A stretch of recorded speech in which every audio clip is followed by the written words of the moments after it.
All right, and we're live. This is episode 6 of This Hour Has 56 Minutes, and we're joining by a guest this time. She's Shelly. She co-hosts the Thomas podcast, sometimes on the Blog Talk Radio Network. Is that correct? Yep, that's correct. The Sony Thomas Show at Resolution Radio, I think rdo.com. Yeah, you can find it. I'll post it somewhere. Is that a link? Post in the description or something. Yep, did end up putting it in the description.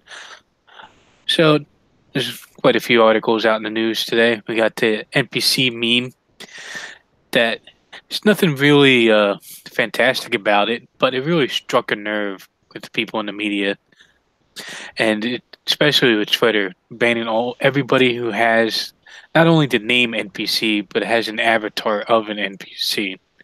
It's great. If it's really effective, we really need to start using it more and more. Then. How is it that it's triggering these people, huh? that a cartoon, kind of like the Pepe meme beforehand, right? Yeah, it was like the Pepe meme, but I never got seen a big response over the Pepe meme as I do over the NPC meme. Yeah, and like the Pepe meme, I think they're drawing more attention to it with their outrage. Because I never heard about this NPC thing until that article came out about how it's dehumanizing people, and I didn't really hear much about the Pepe until Hillary Clinton talked on about it, and I was like, oh, this is a big thing. So it's kind of backfiring them, their outrage. Yeah, if they didn't cover it in the news, I would have never known about it because I'm not even on Twitter. Unfortunately, I'm in like the echo chamber of Gab, so there's not a lot of trolling of leftists on Gab. Well, on Twitter, you can't really do much, right? I mean, in Twitter, it's kind of like a blocked off from all regular people, right? It's just it literally is just the NPCs, right? Yeah. Yes. There's the SJWs and then just the cucked boomers, and it's all very artificial and very hysterical, but like with very little basis behind it, just a lot of sniping and narcissism. I dislike Twitter very much. Yeah, it's really just a blue check mob and then their NPC golem. Mm-hmm. Yeah, they're minions. They're minions. Yeah, their minions are out to go out and attack the NPC fake Twitter profiles. That is classic. Yeah, so I'm just gonna go over this article. I think it's really excellent and kind of crazy.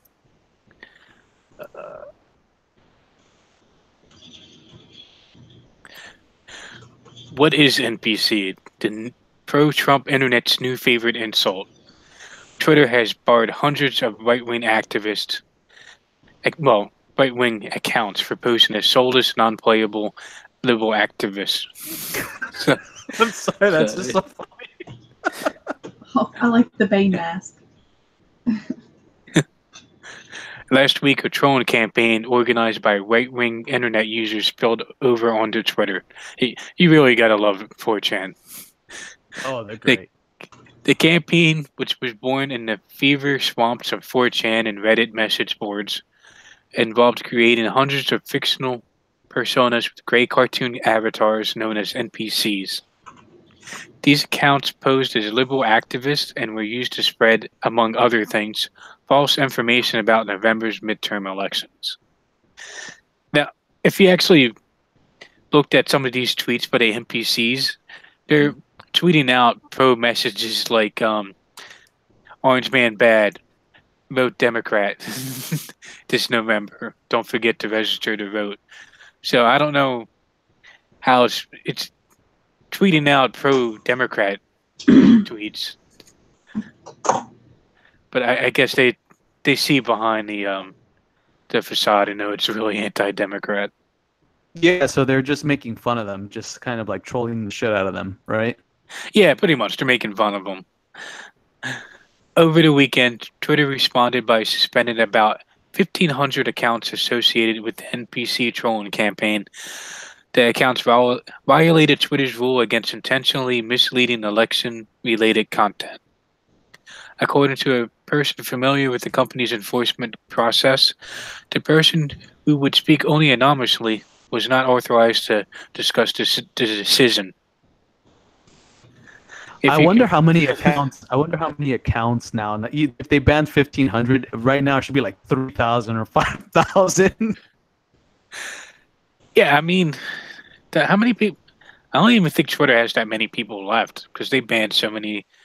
Not just alt-right accounts, but just regular normie right people who went a little too far to the right. Well, I know when people on Facebook get banned or whatever, they come back with like 3 or 4 extra accounts. So I'm thinking the same thing happened with the NPC. Now that they banned one and now they have 10 more.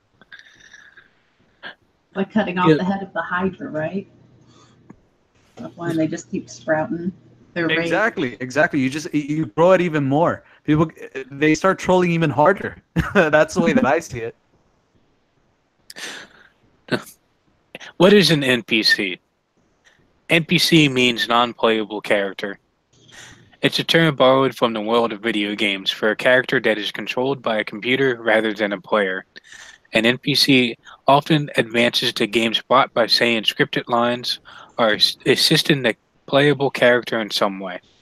A classic example is NPC is Navi, a character in the video game The Legend of Zelda Ocarina of Time who acts as a navigator for Link. So that is why Navi? I mean, that's the most annoying NPC. Hey, listen. Whenever you fight like one of the bosses, he just pops out of nowhere. You're trying to whoop some ass, and then it just comes out of nowhere. I remember that character, and I'm like, what the fuck? Like NPC. I would think like a better person for that would be like like in Pac-Man, right? Like those little I don't know what they're called. Yeah, that they're just moving around in like kind of like this programmed way. You know what I mean? There's ways to go around that type of program. If you follow some sort of route in Pac-Man, you'll always defeat those fucking things. I don't know what they're calling it. The ghost. Yeah, the ghost. Yep, you'll always defeat them. Yeah. So that's more I think a better explanation of I think NPC. What do you think? Yeah, and there's the whole, triggering aspect of it, where you can say a certain thing or I guess consume a certain thing like in Pac-Man and just they go off the walls and triggered, and that's another way you can defeat them. Yeah, it's like they short circuit, right? Yeah, you say something off script and they short circuit and they don't know what to do. Mm-hmm. Kind of like that that guy out in Canada. I'm not sure what city. Who's man a pro-lifer. He asked her a question. He had this thumbs up, thumbs down, like he was on Reddit or something. And when asking her opinion. Oh my god! Go ahead. I'm sorry. Yeah, and he gave this weird face when he was about to kick her, like a little smiley face with the tongue sticking out. Like he spends all of his time online, just chatting with people on Facebook or something. Oh god. So, what does all this NPC stuff have to do with politics? Several months ago, users on 4chan and Reddit, the online message forums, started using the term NPC to refer to liberals. These people, they said, to join the anti-Trump crowd, not because they are led by independent thought to oppose President Trump's policies, but because they're brainwashed sheep who have been conditioned to parrot left-wing orthodoxy in the manner of a scripted character. As Reddit user Based Medical Doctor explain, I wonder if that's Alex McNabb explains in a thread. Medical Doctor? Well, yeah, that got to be Alex McNabb, right? He's not a doctor though. He's just an EMS guy, right? Oh, yeah, true. Maybe Dr. Narcan, the doctor he talks to. Yeah. Based Medical Doctor explains in a thread about the appeal of the meme. NPCs are completely dependent on their programming and can't do or think on their own. Is there more to the NPC meme? Sort of.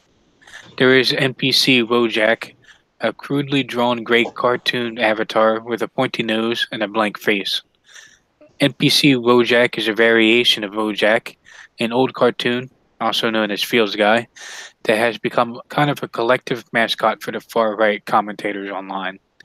In recent weeks, users on 4chan and Reddit have made all kinds of memes featuring Wojak. So here's one. Got to make sure all the programming is in the right order.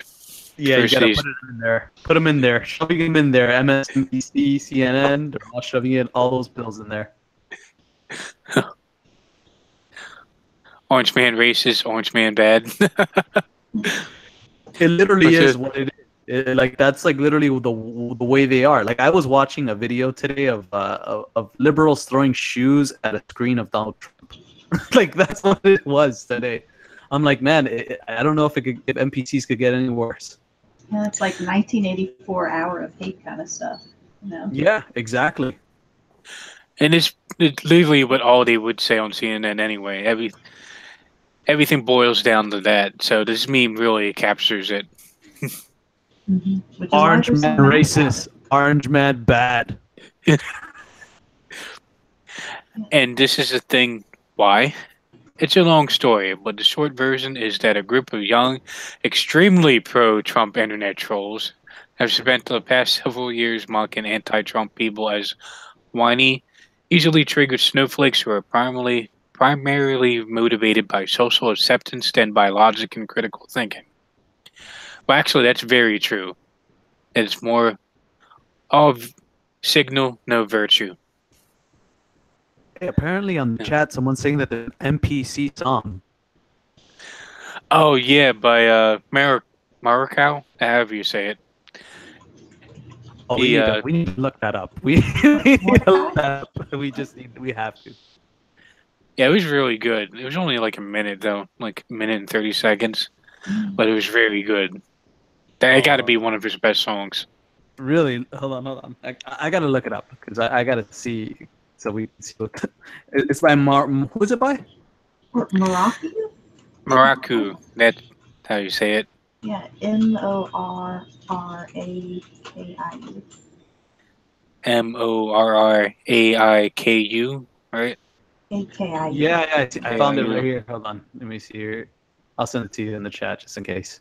Well, go ahead, keep reading the article. So, many of Mr. Trump's supporters, including as of last week Kanye West, put their support for him in the language of free thinking rationality and paint the other side as being motivated by blind loyalty and identity politics. Mr.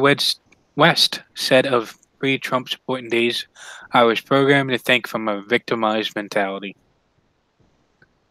The NPC meme fits neatly into this narrative and offers Mr. Trump's online supporters an easy shorthand way to paint liberals as humorless prudes who say Trump because the HBO host John Oliver told them to. That's essentially where it came from, though. Nobody else thought of it but him. We're just painting them that way. It's not that, it's actually reflecting reality. This is just all our perception that we're putting on them. Who march and protest, put on pink pussy hats because they're the popular thing to do, and whose views can't withstand scrutiny. Yeah, basically. I mean, that's exactly what we think of them. They go to these marches with stupid fucking pink hats on their fucking head. They look like idiots, And if you criticize that, hey, look, your positions might be wrong, then you get the rain down of hell of like a circuit failure. Yeah, you read all that, it's like, where's the lie? Exactly. Where is it? It's great that it's actually telling the truth. I mean, this is what they're listening. They're listening to, what's that guy, John Oliver? What are all these late night guys? Stephen Colbert, Jimmy Fallon. All these people are spouting the same views, and that's why it literally is like it's the perfect meme to capture all of this insanity, right? Yeah. Yeah, they literally repeat the same exact. If you watch a late night show, they'll all cover the same story.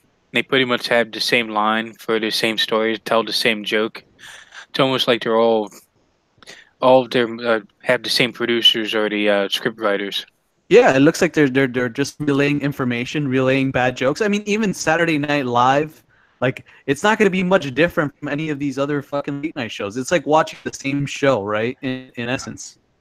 Which is a shame because it wasn't always like that. I mean, it used to be funny, you know. The Daily Show used to be hilarious. Colbert used to be hilarious, and now it's like, you know that meme where it's like the NPC is stabbing his hand into the screaming pink guy, and then he turns into an NPC. It's like that's happened to them too. Yes, I saw that one. Yeah, Colbert was funnier when he pretended to be a conservative. Now he's like acting like his real self. He's really not funny when he's not playing a character. Right. Yeah. And since he was playing a conservative but he would look at both sides of the aisle, right? In a sense, Yeah. kind of like hit on Democrats here and hit on conservatives here. And it was kind of like, it was funny to see, but now it's just like this complete outrage towards this one guy in the administration or Republicans, that don't toe the line. And it's just this one-sided attack, and it's not funny anymore. You know what I mean? Mm-hmm. It's unwatchable. It's just cringe. So what happened with Twitter?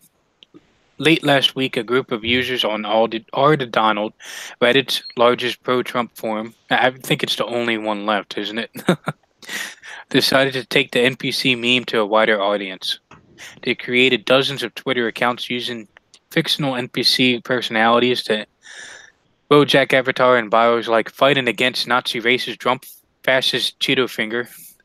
They use these accounts to follow and tweet at one another as well as at liberals, creating this semblance of an army of resistors mindlessly repeating anti-Trump talking points.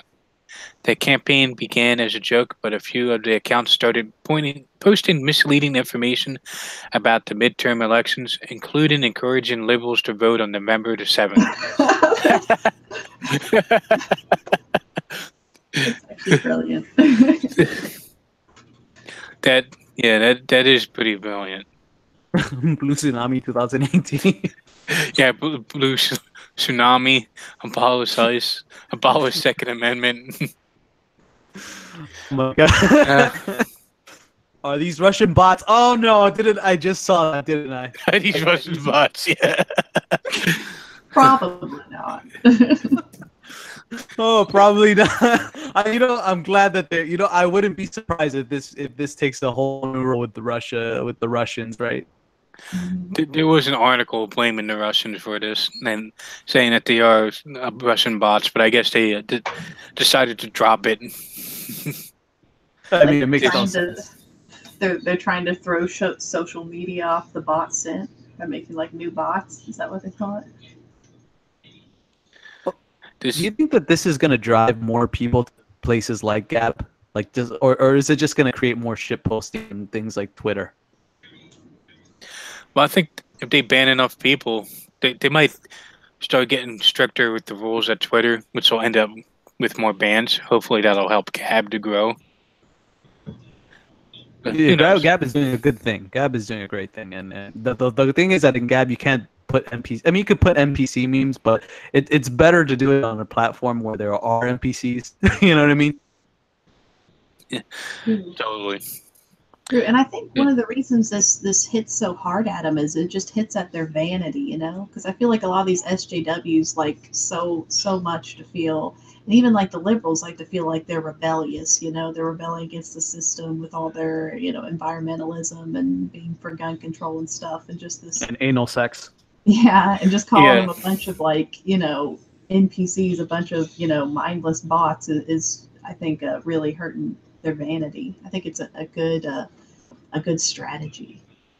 It's also illustrating the culture shift, right? The shift between like a culture that's currently shifting. I mean, they've had a monopoly in the culture for so long. I mean, I'd say since probably like the late '60s all the way to now, or recently, in the past, I'd say since Trump's actual election. So they don't know how to handle the shift, right? The shift that's taking place, where they are the ones that are the loonies, the crazy, the out of touch people, right? Because before that was how they painted the conservatives, right? Mm-hmm. But now conservative is like the new hip counterculture, and that's just this in action. That kind of sounds like InfoWars. Well, I guess they were right in that regard. It is kind of counterculture that people start parroting conservative talking points just to be kind of edgy, be on the cool side. Yeah, yeah, and what I mean by conservative, because there's like I think there's like kind of like two conservatives, right? There's like the actual like real conservatives, and then there's like the gatekeeper conservatives, right? And the gatekeeper conservatives are trying to keep it there, but it's not staying there. You know what I mean? It seems to just keep shifting. They're trying to keep it in that realm, but it's hard for them to do so because there's a larger platform. Like, you know, the neocons were the ones that were the gatekeepers, and they did a pretty good job of doing that for many years. But you know, now we have like these platforms that you're kind of able to hear these other different ideas. I think it's a lot harder to shift them to that center, right? Yeah, and also you got conservatives like Gavin McInnes, who shoves butt plugs up his butt, kisses gay men on the mouth. You know, he's considered conservative. Yeah, exactly. You know, they're just trying to parrot the leftist talking points into conservatism, right? Yeah, but I think conservatism, when I was younger and George Bush was in office and they had the Christian type of conservative, I think that's long and gone. You know, I don't think there's that type of conservatism's around anymore. Maybe on the out in like flyover country, maybe out in the Midwest.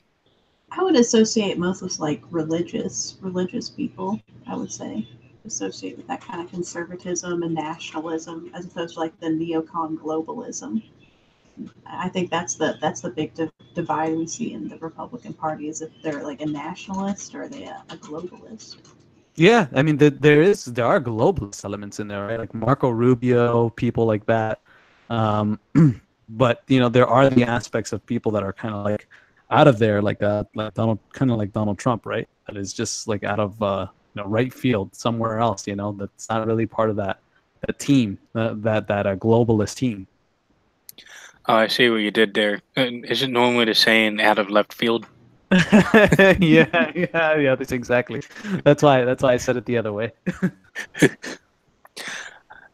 All right, so time to go to this other story. Which Hold on. I think you have to play that song, that NPC song. Come on, you have to put that on at least once. Well, if I can figure out a way to do it, I got headphones on and I can't. Oh, my bad. Sorry. Yeah, I think my sister would say something if I started playing that song when she's sleeping. No, that's cool. Don't worry about it. All right, so moving on to the next story, the one that's actually more important and kind of blackmailing in a way. We have another caravan that's coming from Central America, from Honduras, which some of you might know has the highest homicide rate in the world. Very extremely violent. And 4,000 of them are coming up to the United States. And at least the Mexican government's doing something this time. But we need to get on Donald Trump and the White House like we did last time. Like the Daily Stormer and the guys at the Daily Show told everybody to just storm the White House with their phone calls. Make them know that this is a real issue for us so close to the midterms. All right, so onto the article. Honduran migrant caravan grows to 4,000 amid spike in U.S. border crossing. The Mexican government has sent 500 extra federal police to its border with Guatemala in anticipation of its arrival, say documents obtained by NBC News. Yeah, that's crazy. They're all together, too. Yeah, no, and look, you could see some pink pussy hats right there in the middle. Yeah, and that's the... Well, they're definitely they're not going to be as they're not going to be as nice. But you know what's interesting is they're coming to America and yet they're waving a Honduran flag, right? Mm-hmm. Yeah. It looks like a lot of men, mostly men. Yeah, it's probably all men. Yeah, it looks like men. Military-aged men, right? That's an invasion. A caravan of migrants fleeing Honduras has grown to 4,000, and the Mexican government has sent 500 additional federal police to its borders with Guatemala in anticipation of their arrival. According to U.S. government documents obtained by NPC News, part of the caravan which has split into two groups, is approaching the Mexico-Guatemala border amid a surge in border crossings on the U.S.-Mexico border. In September, U.S. Border Patrol agents have apprehended more than, insane, 41,400 undocumented immigrants, up from 37,544 in August, according to numbers not yet released publicly but obtained by NBC News. The Washington Post reported Wednesday that the numbers of families and small children traveling on their own surged to record levels in September. Okay, they didn't really look at many families there. It looked like mostly men, but they said. And I was actually reading a story previously, like in comparison to last year, like the number of illegal immigrants has actually increased, and like they broke it up between like people who actually came to the areas where they're supposed to go if they're seeking asylum, or those who were caught like by police or whatever as they were trying to illegally cross. And like the amount of illegal crossings had like way more increase, like at a way higher rate than legal crossings as of late. So it seems like the Trump effect of staving off migrants that had previously been seen right after he'd been elected has worn off, and now the numbers are going up again. Shelters and churches along the border have been flooded as a result of the surge, as U.S. Immigration and Customs Enforcement agents have been releasing hundreds of migrants from detention at a time. Many of the Hondurans traveling in the caravan are children, some traveling with their parents, some without, according to the documents, because children are afforded special protections in the United States. Their arrival is creating anxiety within the Trump administration, which has pledged to decrease illegal immigration. President Trump said last week that he would consider separating migrant families at the border once again after reversing his controversial zero-tolerance policy in June. Now, I'm pretty sure some of these migrants, they have like MS-13 members in them too, sneaking up across the border. A lot of them are probably trafficking drugs too, as a way to pay for to cross through 3 countries to get up to the United States. So I'm pretty sure some of them are trafficking drugs to pay for their crossing. Not to mention selling their bodies. What is it? 80% of women who come up that way illegally are raped? Yeah, also selling their bodies too along the way. Yeah, well, I mean, I can imagine for those women those like 2 women that we saw in the photo in that sea of men, like Jesus Christ. Yeah. Yeah. They're very eager to pick them up there, aren't they?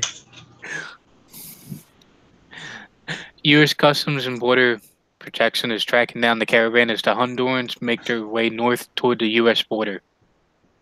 Meanwhile, the State Department is trying to starve off that possibility by compelling the Mexican government to stop them at its border with Guatemala, which is what the Mexican government did last time. It stopped them at the border of Guatemala. Well, let's hope that they do the same thing, right? And it'll be easier for Mexico to do it because they actually have a border wall with Guatemala, unlike us. I wonder if the Mexican government will face some sort of like, if they do something like that, if how their media would treat like a situation like that, like kind of like how they attacked Donald Trump if he were to send them back or whatever. Like if they do the same thing over there. I'm curious to know. I know at least one Guatemalan, and they don't have very high opinions of Mexicans. It seems like they kind of take it personally, the wall. Well, yeah, I mean, there's always animosity between like countries. There's always some sort of animosity between them. Yeah, Mexico is mainly a mestizo country, and those other countries in Central America are mostly an Indio country. So they're a little bit racially different from each other, even though they kind of look the same. Secretary of State Mike Pompeo will travel to Mexico to meet with his counterparts on Friday, and plans to stop the caravan will be a prominent topic of discussion, a senior State Department official told reporters on Wednesday. I am certain that there will be conversations in Mexico about how we can work together on this issue. There definitely better be. The official said about the caravan, we are certainly looking for concrete results and for solutions that work for both countries. Trump has threatened to cut aid to Honduras and Guatemala if the governments do not stop the caravan. It remains to be seen what pressure the United States would put on Mexico, but a senior Homeland Security officer said border agents were hopeful that State Department negotiations would significantly curb the numbers that reach the United States. Yeah, have you seen Trump's tweet on it? Yes. No, I haven't seen Trump's tweet on it yet. Yeah, he tweeted out yesterday at like 9 a.m. that the U.S. has strongly informed the president of Honduras that if the large caravan of people heading to the U.S. is not stopped or brought back to Honduras, no more money or aid will be given to Honduras effective immediately! Exclamation. That's the one thing he can do in his power is stop aid to go into those countries. He might not be able to do anything at the border to stop them, but he can certainly stop the money spigots. Yeah, and it's great that he's already, put it out there that he's willing to do that, and that's something that, he's behind. The deputy chief of mission at the U.S. Embassy in Guatemala, David Hodge, arrived on Wednesday at Casa del Migrante, where hundreds of Honduran migrants continue to arrive. He told them not to continue traveling to the north. Hodge said in an interview that he was there to tell the migrants that President Trump's message was clear, that anyone who enters the United States illegally will be arrested before being deported. The United States government is very aware of the security and prosperity problems in the countries of the Northern Triangle, but we are investing hundreds of millions of dollars every year to improve situations, he said, referring to Guatemala, Honduras, and El Salvador. People need their future in their country, and they must return to their country. Amen. Yeah, couldn't put it better myself. Police have been sent in part to quell protesters in the state of Chiapas, which borders Guatemala, who are advocating for the safe treatment of immigrants according to the documents. Cooperating with the United States on strict border policies has been met with a serious backlash in Mexico, and it contributed to the election of President-elect Andres Manuel López Obrador. Lopez said Wednesday that when he takes office on December 1st, his administration will give jobs to Central Americans. It is a plan that we have that anyone who wants to work in Mexico will have a work visa. He said he had told Trump that he wanted to empathize options besides deportation, including work for Central Americans.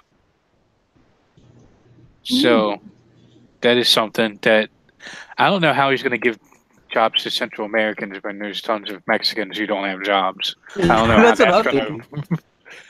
That's going to piss people off, right? Like, that's going to create even more tension between the two types of cultures, right? It's just going to piss them off. Hey, why are you helping them out and not helping us? Yeah, it's so interesting that like their signalings put them in this kind of position, because normally I think of Mexico as being like really hypocritical in that regard, and like how they treat their indigenous peoples and them not having employment, whatever. But it's interesting to think that, this whole situation with Trump and them being treated the way they are by America, that it could actually make them practice what they preach. Yeah, I'm just surprised that that type of signaling works to get him elected in Mexico. Mm-hmm. But then again, like both of the main parties in Mexico are both part of Socialist International. So they're both leftist parties, ironically. There's no right party in Mexico. There's no right-wing conservative party at all? Yeah, there's no right-wing conservative party. What goes for like a right-wing conservative party, it's essentially one that's less of a left-wing party, more of a centrist party. Okay, so you got the left, and then you have like a center left, kind of like, I mean, in a sense, like the neocons, right? Like the neocons they claim to be so right wing, but they're kind of on in it. They're in it with the left, right? So it's kind of like the same thing, right? Shoot, I guess that's why the neocons are all on board with all this immigration then. Yeah, yeah. I mean, they're all on board with it. I mean, yeah, these people somewhat similar. It reminds me of, like, the same type of thing in just in another country, and even them pandering to minorities, right? They're pandering to the Central Americans to give them jobs, right? Like it's the same thing. Yeah, you also see a similar phenomenon in Brazil. All of the political parties, you have like the centrist party, and then you have so many different flavors of communist parties: the Trotskyite, Maoist, uh, eco green communist party. And essentially, Eco green.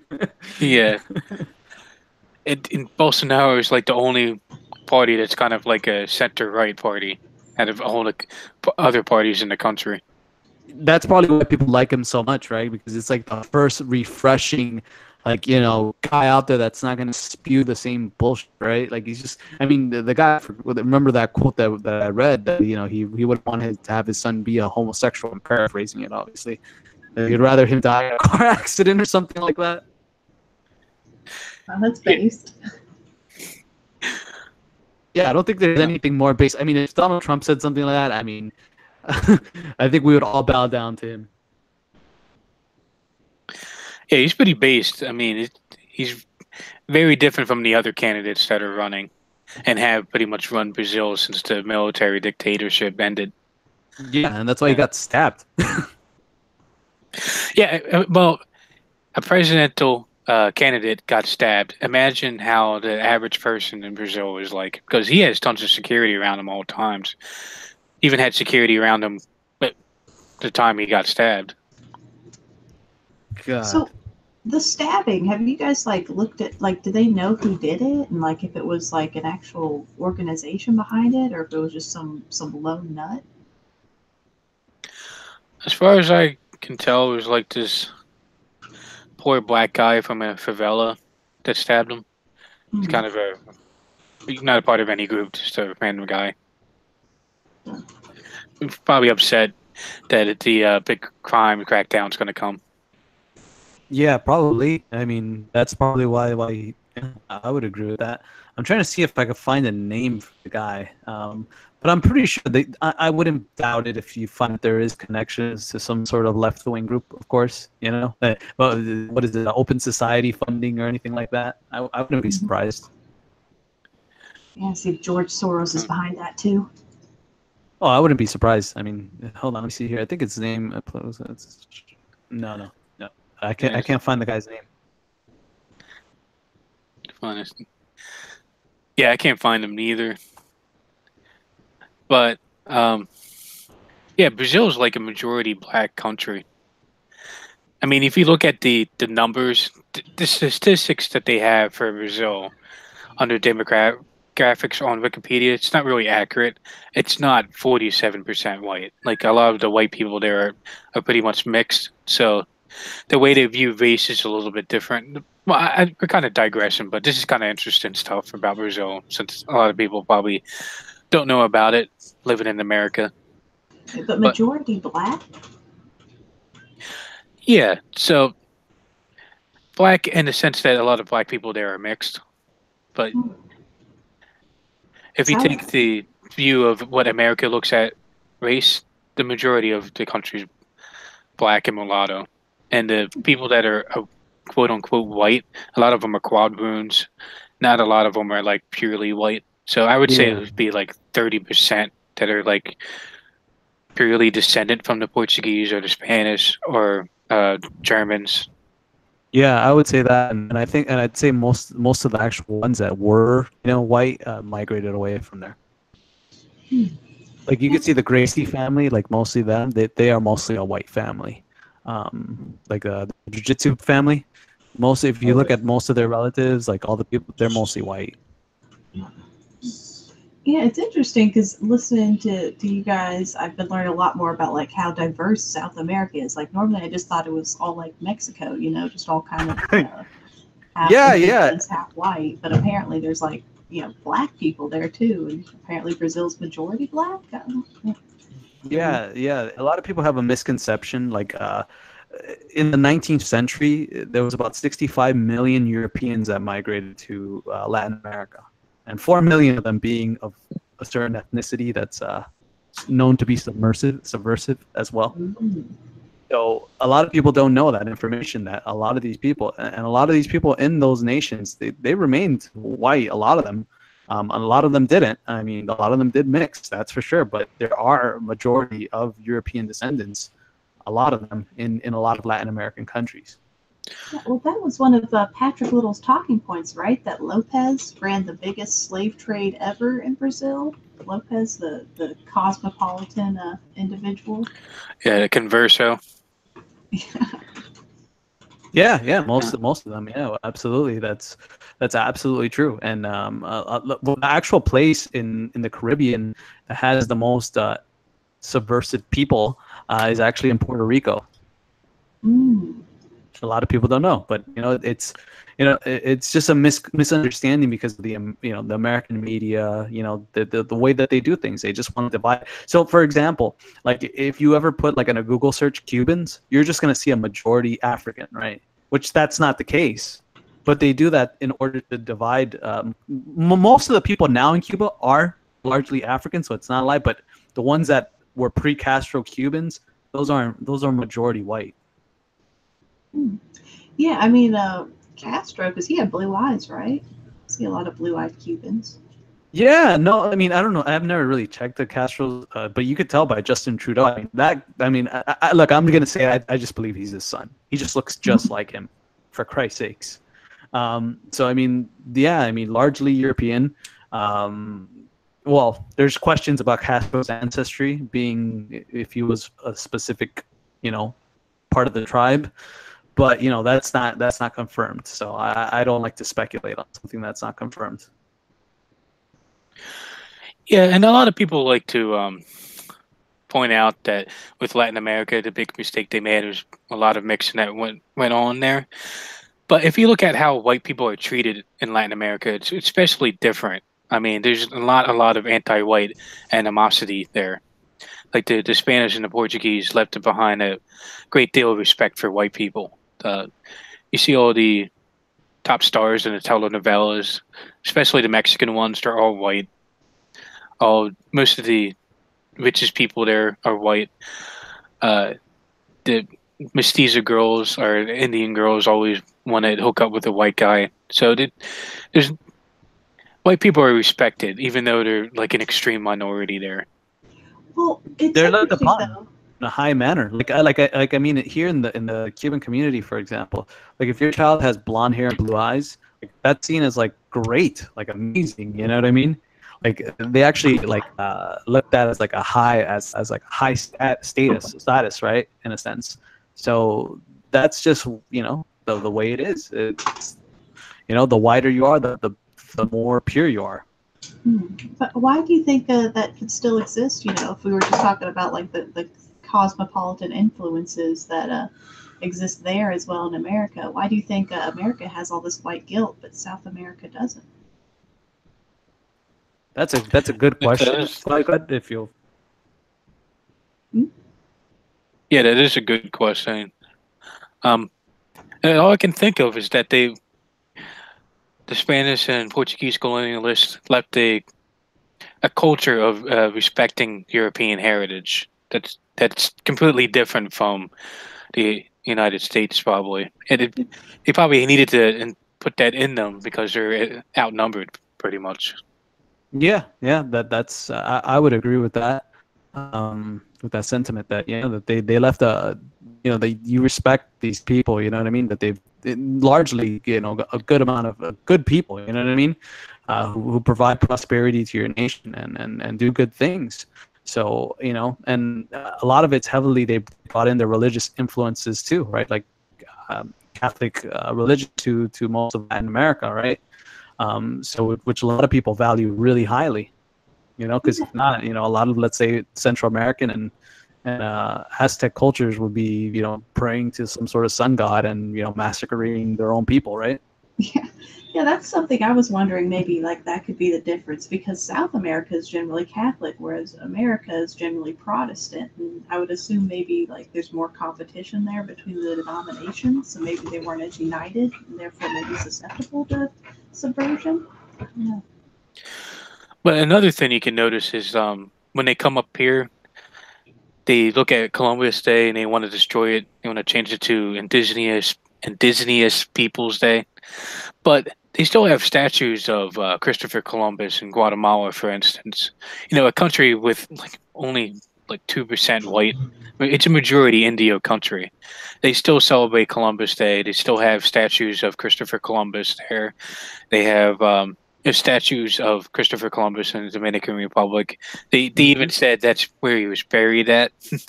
Supposedly, that's his grave is in Santo Domingo. Yeah, you So, would think if they hated them so much, right, they would just burn because his castle, I mean, not castle, but his home, which is like a castle, is still there, right? And you think if they hated him so much that they would have just burned it down by now, right? But it's still there. It's still there with the churches as well. It's still there. You know, these people appreciate that part of their history. You know what I mean? Yeah, I didn't know they had like statues of Columbus and such. So how what's their narrative? Because they still like rebelled against the empire, right? They still got independence. So is it just kind of like they think of them like the way we used to think of the Confederacy, before it started toppling over the statues and everything? I think this is just my theory is that at a certain point, because these countries, like, they don't have the broad history of like European nations, right? So eventually they start developing their own identity and they start separating. And remember also too that this is a different, climate compared to, Spain. So eventually I think that there is some biological effect from the environment as well. I think this is just a theory that causes them a little bit of change, right? So they change and they create their own identity, right? And that identity wants to separate from the European. It wants to create its own identity, just as Europe had to do it as well at one point. yeah, this is a good question. Well, every country in Central America has kind of their own story on why they achieved independence. So I guess it would vary from country to country. Yeah, I agree with that too. Every country's a little bit different, but I think after a certain amount of time, every country starts to develop their own cultures, customs. The environment's different. That plays a factor into things. So I definitely think that that's part of what ends up happening. Because from what I've seen in, like, for example, Spain to Cuba, it seems to me that Spain was capitulating to every demand that Cuba wanted. Like, Cubans wanted to have slavery ended. It ended in 1880, and they were really trying to capitulate to the Cubans, but the Cubans still just wanted their own rule, their own identity. So, like I said, like, I mean, it's Spain. Soccer in Spain is like huge, and in Cuba, you would think that a lot of the people that came from that same stock would love soccer, but yet they love baseball, for example. So different. Hmm. But I think that's pretty much the same pattern whenever there's a European colony anywhere. Like the one in South Africa, Rhodesia, a lot of those countries wanted independence from their home host country. Exactly. So Yeah. I think after an amount of time, they start to have their own roots, their own identity, and they don't. I guess you could say, like, they resonate with the host country anymore, right? With the motherland in a sense, right? They become liberalists and individualists. Well, it becomes they end up like wanting to collectively come together to separate, right? Hmm. but I think Latin America is a good thing for white people to look at, especially with, well, I mean, ideally, you don't want to live like that, like they do. A lot of white people are middle class. They live in the separate gated communities with like an armed guard that protects them. And they literally have to go shopping inside of this gated community. When they go to this grocery store, they have to show that their actual membership in that grocery store to go shopping there. But compared to everybody else in the country, they are relatively better off, safer. So if that was the future in America, they would be pretty well off. As Oh numbers yeah, I diminished, agree. at least they had the safety and the wealth behind it. Not ideal I agree. though. So I wonder, are they as like devout? Because whenever you hear South African whites talk about like their state in South Africa, they talk about like even though it's hard, they're like super devoted to it and they would never leave because they're so connected to the land. Are the whites in South America as connected to the land, or would they be more willing, you think, to like come to a white ethno state should one be set up in America? I think they would be willing to leave because a lot of those whites in South Africa that are connected to the land are farmers, and a lot of white people in South America, they're middle class. They're not farmers. They're skilled tradesmen, and yeah, I see they're a lot easier to leave than somebody who has owns a lot of land, owns farm. It's really connected to the land as they're really not. They're more urban light people. Well, I actually asked Richard Spencer this question on a super chat. I asked him, should white Cubans look more towards liberating Cuba or fighting for a ethno state, right? And he didn't even know how to answer that question, right? So I think it's something that individually, like well, not individually, but collectively, in a sense, with like your group of people, you would have to figure out what's more important, right? And as you were saying before, like when you leave a nation, like for example, what happened with Cuba with Castro, many of those Cubans came here to Miami, and they just created what was in Cuba in Miami, right? Like the prosperity that was created there was just created here.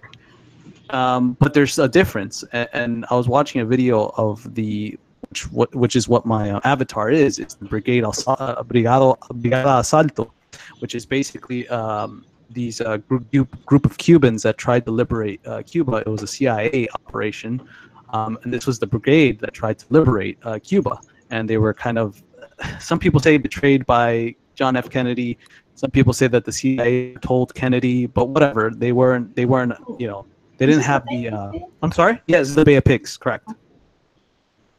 Okay. So the guy was reflecting on it. He says that it was he was proud of being a part of that, trying to liberate his country. But he says that that Cuba is basically in Miami, but it's never the same. It's not the same.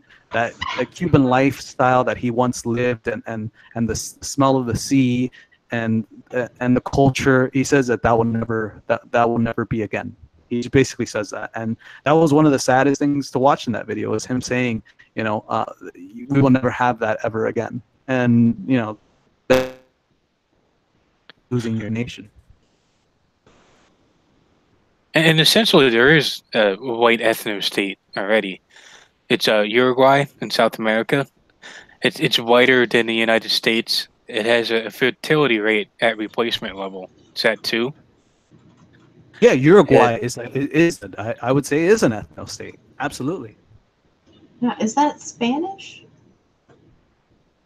Uruguay? Yeah, they speak Spanish. Okay. See, I thought I had to learn Spanish. It's such a pain to have to go to an ethno state and have to learn Spanish for it. Well, you mean ethno states, from what Richard Spencer says, and this is from what I got from him, ethno state would consist of many different languages, right? Like, so there'll be like an Italian area, right? There'll be like a Spanish, a Polish, a German, different areas, right? You don't have to specifically learn Spanish from. This is my understanding, and hopefully I'm not misconstruing what he's saying, but that there would just be different areas in that ethno state. An English ethno state, right, would be a part of that, I would say as well. I'm pushing for the Keltno state. There you go. Freedom. Yeah, there's some differences between the European peoples too, right? The Southern European is different from a Northern European, so obviously there'll probably be like a different ethno state just for them. Right. Yeah. Because I mean, we're not going to just mull everybody together, right? We've already seen how that works. Yeah. Get a bunch of Amerimuts. Yeah. So I mean, yeah, I'd agree with that. That's if the ethno state is going to look like anything, I think it's going to look like that way.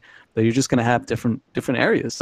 You're just going to have areas that are, Spanish speaking ethno state, German, Italian. I don't know what other languages I can't think of right now. French. But the French, there you go. You'll have a French. Even the French are kind of cucked, unfortunately. But hopefully they can maintain their ethno state, if anything. Yeah, so I got just one story I wanted to cover. I think it's kind of a shocking one. I saw when I was on that one InfoWars article we were reading about the Caravan. Almost half of U.S. births happen outside of marriage. And I didn't even know he had a Jew working for him. Apparently he does. Writing articles. Nice. An increasing number of births happen outside of marriage, signaling cultural and economic shifts that are here to stay, according to a new report from the United Nations. 40% of all births in the United States now occur outside of wedlock, up from 10% in 1970, according to an annual report released on Wednesday by the United Nations Population Fund, the largest international provider of sexual and reproductive health services. That number is even higher in the European Union, where 60% of births occur outside of marriage. The EU is likely sees more births out of wedlock because many member countries have welfare systems that support gender-balanced healthcare, childcare, said Michael Herman, UNFPA's senior advisor on economics and demography, and it said in an interview. What the frig? Don't tell me I gotta pay for the article. Oh, Alex. No. Wait, is InfoWars charging for articles now? Apparently. Those bans are hitting them hard. Yeah. Maybe I thought the Super Vitality. I thought that was already covering the cost already. Super Vitality. Yeah. I think it's interesting though because since the 1970s, the only thing that's really changed is what policies, right? That just make it more favorable for women to become single mothers, right? The increase of the welfare state and changes in divorce laws. So it kind of proves that whole NPC meme of how susceptible people are to propaganda and to the statist influence. Single mothers are the ultimate NPC. Damn, just look at Japan. It's like a flat line. Everybody else is going up. When I see Russia managed to go down. Oh. Yeah. Well, this is also the incentives that were created, right? The incentives that are there for the single mothers. So it's no shock to me that that there's out of wedlock childbirths more than there was in the 1970s. I mean, damn, that's just the incentives that were all created during that whole time period. Feminism went rampant into the legal system. Yeah, and even though, of course, InfoWars isn't going to break it up by race because they don't get into that, but I guess it would especially prove it. Whenever you look at particularly the Black community, because it's 40% overall, but I believe in the Black community it's like 70%, right, out of wedlock births, and they were the ones who were particularly targeted by LBJ's his policies for instituting the welfare state. Yeah, I believe that he was quoted as saying that he would have those Negroes voting Democrat for about 200 years. I think that's one of his I don't think he said Negroes, but yeah. Yeah. Well, we got to be careful with the words. Well, I don't think is that really a bad one because I've seen videos say Negro, right? I mean, or no? No, I think we can get away with that. Yeah, if I were to say the hard ER version of that, yeah, then that might be a problem. Yeah, but no hard R's on here. Yeah, I think Negro is fine. I don't think that's. I mean, God, well, can YouTube beat it so fucking ridiculous? I think LBJ hard R'd it. I don't think LBJ cucked. Oh God, LBJ was a fucking. Apparently, there's a story about him that every time that he would want to be like a man or something, he would just pull out his dick because apparently he had a huge dick, so he would just pull it out and front of people. And he would just like anybody that would confront him on something, he would just pull out his dick. Apparently that was true. I don't know if I saw a story about it. I don't know how accurate it was, but LBJ, my God. Yeah, I'd be intimidated. I'd be like, okay, we'll do it your way. All right, you know what? Hey, I see here that we got to do things your way here. So you were mentioning the certain policies. So here's some of the policies the EU has: public healthcare systems, paid paternity leave, early education programs, and tax incentives give unwed partners support beyond what a partner can provide. The data shows such births in the US and EU are predominantly to unmarried couples living together rather than to single mothers, the report says. So and at least that's a big improvement, maybe. The data suggests that societal and religious norms about marriage, childbearing, and women in the workforce have changed, said Kelly Jones, the director for the Center on the Economics of Reproductive Health at the Institute for Women's Policy Research. Jones also noted that the rise in births outside of marriage is closely correlated to delays in childbearing. Women are claiming their ground professionally, she said. Delaying motherhood is a rational decision when you consider the impact it can have on your career, and that's contributing to this trend. The average age an American woman has her first child is now 27, up from 22 in 1970. As the marriage rate has fallen in the U.S., and those who do tie the knot do so later in life, the number of adults cohabitating in relationships has suddenly risen. The shift is most evident among those under age 35, who represent half of all cohabiting couples. However, the rise in cohabitation is occurring across all age demographics. The traditional progression of Western life has been reversed, said John Santelli, a professor in population, family health, and pediatrics at Columbia's Mailman School of Public Health.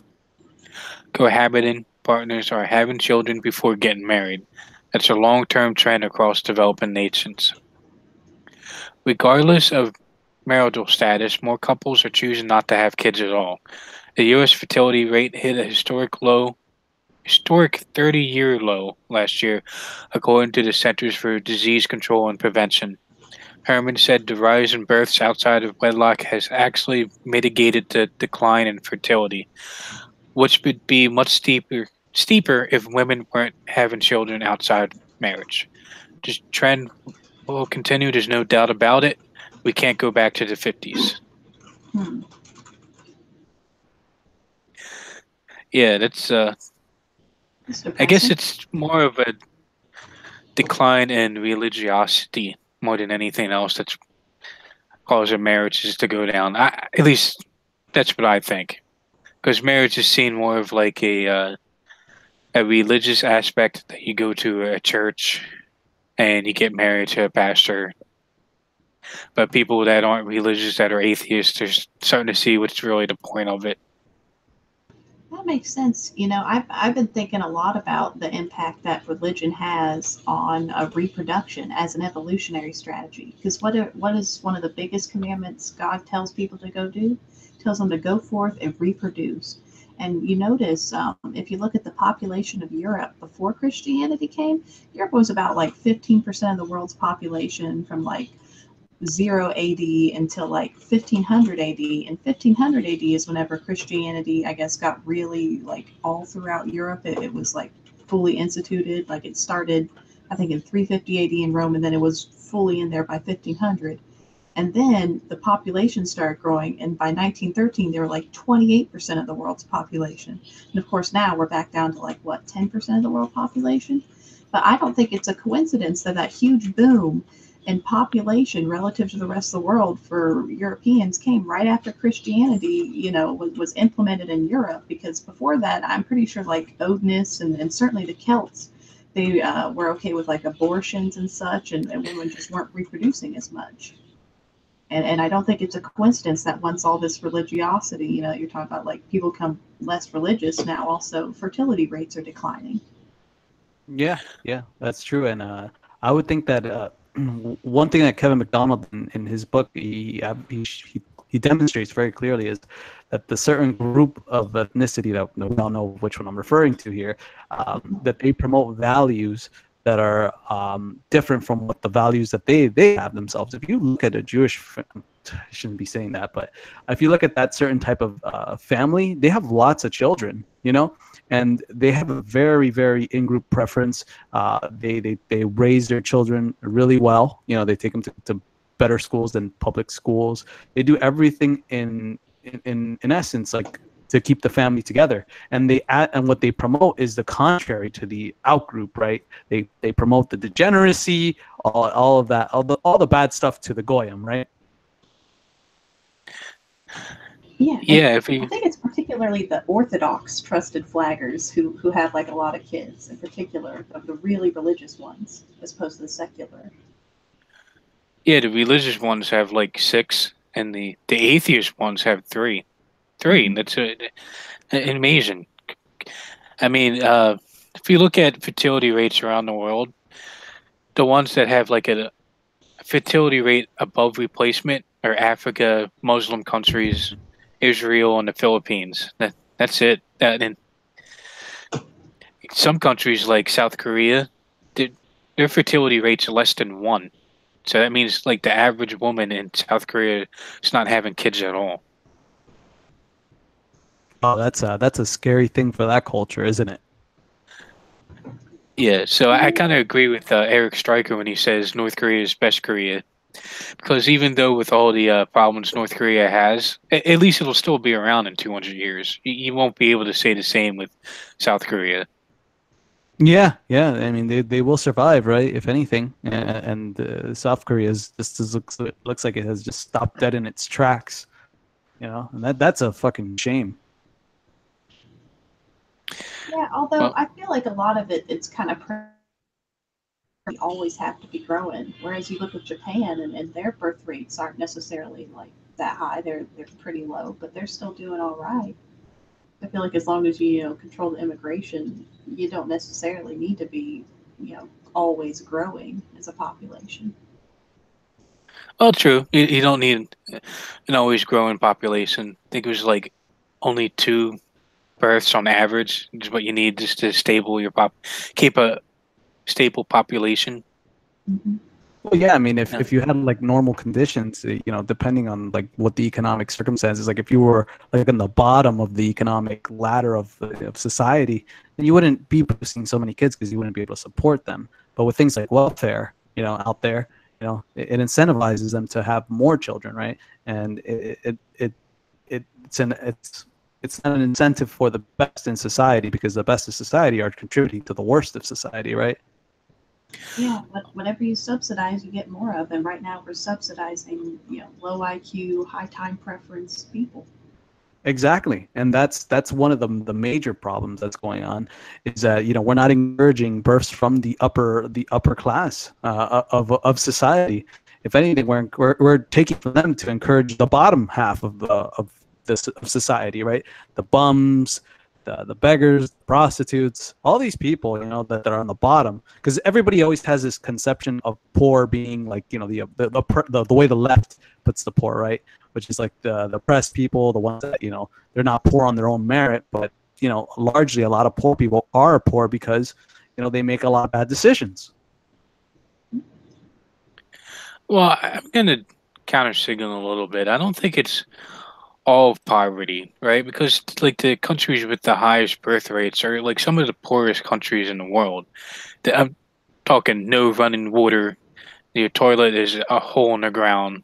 Your house is made out of like cow shit or mud. A Yeah. combination of the two. It's no electricity to think of. So I don't think it's just Well, let me wealth rephrase it. and Homogeneous, right? So more of a homogeneous society, like a European society, that would be probably the case. You wouldn't have so many people reproducing compared to, let's say, if you're bringing in other people from other third world places that live like in a mud hut, you know, and they live now in like a normal home because of all the subsidies that they receive. Yeah, they're gonna reproduce even more. yeah. Well, we're past the 56-minute mark. It's time to Oh, start closing up. can I read something real quick because I found the article. It says that Lyndon B. Johnson once answered reporters badgering him about why the United States was in Vietnam with a simple, unmistakable, off-the-record gesture. He unzipped his pants and pulled out his penis and said, "This is why." Well, that's pretty crazy. That's where we need to get Trump to. That's what 2020 the the 2020 debates need to be. Just Trump pulling it out. Yeah, that's exactly. This is why I'm the fucking man here. I mean, he kind of did that to Jeb Bush, like in the in the debates. I mean, he slaughtered him in a way without even showing his penis. He just like completely destroyed Jeb Bush and everybody that was on the stage there.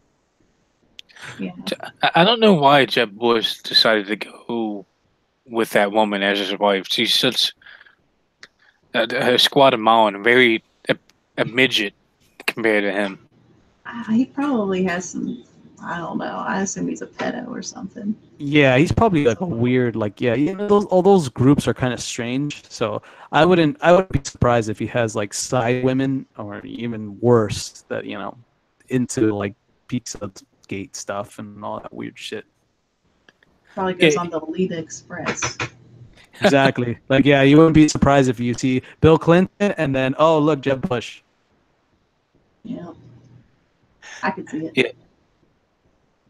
Yeah, it wouldn't surprise me. I mean, he's a politician, pretty powerful man. I'm sure he has no problem getting women. And from a powerful family, right? Not even that, like from a powerful family, yeah.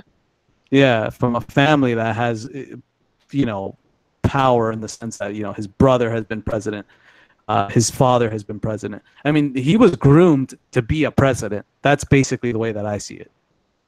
Or maybe was Jeb Bush the ultimate good guy by seeing how evil his family was, so he decided to get with a ratchet Guatemalan and act like a total nerd face, and then to throw away his family's evil intentions for the country. He was the ultimate hero. Yeah, his son's never going to become president. I can tell you that now. Yeah, what Donald Trump has done to him, he destroyed his political career. I mean, he literally destroyed it.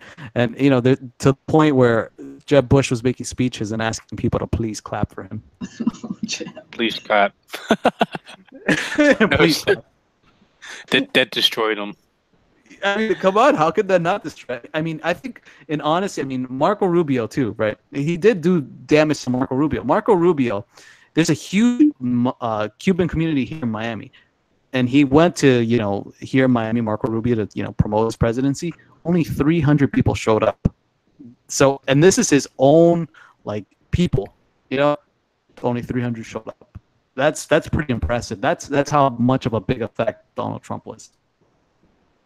I bet half of them probably just had like bottles of water and were probably just like mocking him, Rubio. Yeah, no, I Marco Rubio's owned by. I wish we could put that, but you know, we're not gonna say it. Yeah, I need to get a drop word to do the drops. But with this thing that's going on with YouTube, like they added this new bot system in the chat. They even crashed YouTube just to put it on there. I don't want to risk anything because they're coming for the video next. They're creating in the middle of creating a bot to censor your videos for the live stream. Yeah, I don't. Can you believe that shit? That's crazy. Yeah, I don't know how it's gonna work, but apparently they're gonna add a little beep noise if you say a naughty word on the live stream. God, this is gonna be such a. This is like worse than George Orwell, right? It's gonna be like. Have you guys seen that Little Britain skit of a computer says no? But they're trying to like he's talking to is it a cashier or something? He's trying to get something done, and the guy keeps scanning something. He's like, "Oh, computer says no, I can't do that." It's just gonna be like that on the whole live stream. God, I can imagine for like a live stream like Heel Turn, like it's gonna be really extremely difficult, right? Like I mean, they, you know, I try to do my best to keep this pretty clean, you know, but you know, for them they got a lot of big guests and you know, guys like Christopher Cantwell have been on there, right? So, you know, Christopher Cantwell's kind of radical in a sense. Yeah, they're gonna have to make up like code names for everyone, like they did with Wang Lin. You know, there's always like in this aspect of censoring, there's always a way around it. So it's maybe you don't have to say the certain word, but they'll figure out what the word is, right? And once they figure out what the word is, they won't say it, and then they'll come up with another word to kind of describe it, which we'll understand, right? But the bot won't be able to understand. This type of censorship has happened before, and people have been able to overcome it. I mean, remember this certain magical man with a mustache had to overcome a lot of censorship in Weimar, Germany. When he would say a name of a certain tribe, he would spell out the name so everybody know that he was a part of that certain tribe. Oh, really? Oh man, God, it's really like I said. There's always going to be a way around it. We're gonna have to figure out the trial and error. Like like it's gonna happen, right? It's gonna come to the point where, like, let's say heel turn or the Ralph retort, they're streaming and then boom, right? It gets cut off, or JF or whatever. And then once they figure out what that word is, boom, then they're gonna go into not saying that word, or getting a word that's closely associated with it that the crowd understands. Or until maybe BitChute or something has like a live stream, and then they all move there. Yeah, but it's hard to. The way BitChute works, it'll be kind of tough to do a live stream of it because it works on a blockchain, doesn't it? Yeah, yeah, that's true. Yeah. Is that why it takes so long to load those videos? Yeah, I didn't. That can't be scalable because pretty soon the blockchain's going to be too big to do any reasonable videos. Mm-hmm. Yeah, so maybe Gab, probably, if anything. Gab, because I know Gab has Gab TV or whatever. So maybe that might be an alternative. And I know that Alex Jones is on there heavily. So there is definitely a crowd there, right? Yeah, I mean it hasn't been working for Cantwell for like a week though. It's like really sketchy. Well, Patrick Little said that it was finally working. I think it was yesterday or today. He's like, it's finally working. I mean, hopefully they could get that working, because that would be the ultimate all right platform, if anything. True. All right, well, we are past the 56-minute mark, which we are past the 56-minute mark every episode. We just can't get it right. We just can't get it right. Yeah, well, when you're having a good conversation, it's kind of tough to just end it abruptly. Got to just let the conversation flow. It's good content. I agree. So, do you have any closing statements? Not in particular. Oh, I found the link though. It's www.blogtalkradio.com/resolutionrdo if you want to listen to the Sony Thomas Show, where I occasionally co-host. My name's Shelly. So thanks for having me on. This was a blast, getting to learn about all the diversity in the alt-right. What an interesting intersection. Yeah, it is an interesting intersection. There's the 56%er podcast, and then we have the Lost Eurasians, our friends with the Lost Eurasians, Pill Eater and the Angry Shark do that podcast. We have the Minority Report on Saturdays with Alejandro, and there's going to be some other guys from Argentina is going to be joining us, and somebody else from some country in East Asia. Can't remember what it is. So yeah, we're expanding. We're trying to create a movement that is parallel to yours. Start with book clubs, with pool parties. Hopefully that we can work together to hopefully come up with a peaceful solution, peaceful resolution. We'll see how it goes. Yeah, we're a long way from that. This is like the starting point, though. This is the beginning phases of any movement, right? It's kind of figuring out where the chess pieces go. Yeah, it's kind of weird times you live in. That a revolutionary movement started on a image board, 4chan, where you post images of anime, started a rebirth of fascism, fascist ideology. I don't think anybody saw that coming. Oh my gosh! Can you imagine generations from now, our descendants looking back at the 4chan boards with all the way we look at the founding papers and the Federalist Papers and such. Yeah, they're gonna be like, wow, look at these great 4chan. They had these things called memes, apparently. God knows what they'll have over there in the future. In 2018, they declared it okay to be white. Yeah, they're gonna be like looking at that, like kind of like the ancient Egypt, like what is it called? Hieroglyphics or something. I can't even pronounce that word. Hieroglyphic? I don't know. Whatever. I think whatever. I think people know what we're talking about. They're gonna be looking at that the same way that we look at hieroglyphics or whatever the hell it is called. It's cool. It's a word you don't have to say too often. Exactly. So I don't give a shit. All right. So yeah, you can catch us on the this YouTube channel for This Hour Has 56 Minutes. We're going to be hosting the Minority Report coming this Saturday. Hope you guys come around. Do you remember what time that's going to be on Saturday? I believe it's going to be around 7. And also, you're going to be on the Lost Eurasians. I believe at 9, right? Yep, going to be on the Lost Eurasians after the Minority Report. That'll be on the Lost Eurasians channel. So make sure to catch the Minority Report on this channel, and then go over to the Lost Eurasians to catch me on there. Yep, and I'll be on Rebel Faction tomorrow from Doug, from Memphis Doug. I'll be on there tomorrow at around 6:30. So if you guys want to listen to me there, go ahead and just sub to his channel. And he's a great dude. Really love having conversations with him. So, Shelly, I got your Blog Talk radio station. Are there any appearances you're going to be making on other live streams, or is it just to radio station for now?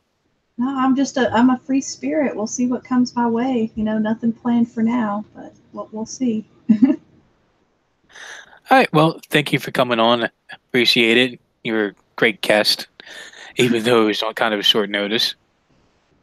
Yeah, it was a pleasure. And I thank everybody out there for listening to us, and see you next time.